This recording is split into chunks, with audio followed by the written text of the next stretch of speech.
Hello everyone, welcome back to our channel. In this video we will learn how to install the Sakila Sample Database in our system. So just search for Sakila Database download in the Google and you will find this link.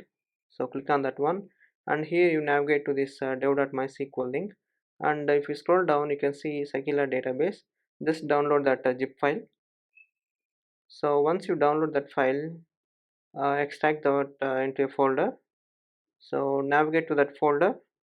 So when you navigate to that folder you can see uh, three files. So we need to run the two .sql files. So one is for schema and another one is for data.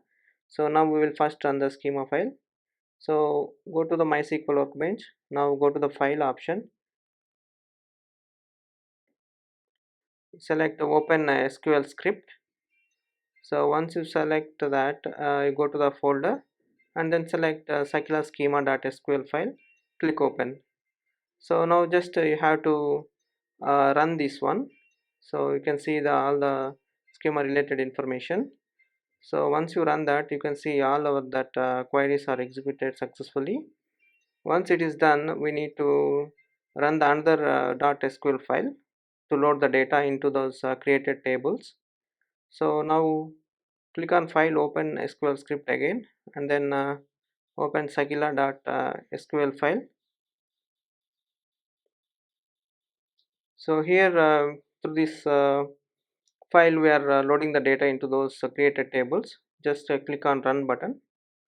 So that's it, we have loaded this Sakila schema. Just click on this refresh button.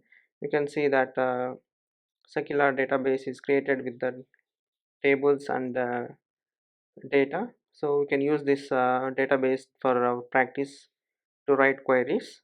So let's see how to create your diagram. Go to the database option menu and then click reverse engineer. So here click on continue, click on continue again. Now here you need to select the required database, select Sakila and then click continue. Click continue, execute, click continue and then close. Now you can see the 16 tables and 7 views are there in this particular schema. So these are all the tables present in this database, and you can see how these tables are related to each other. So you can just scroll down and see. So for the upcoming videos we'll use this database to write queries, so we can practice queries for data analysis. Thank you for watching. If you like this video, please hit the like button and do subscribe.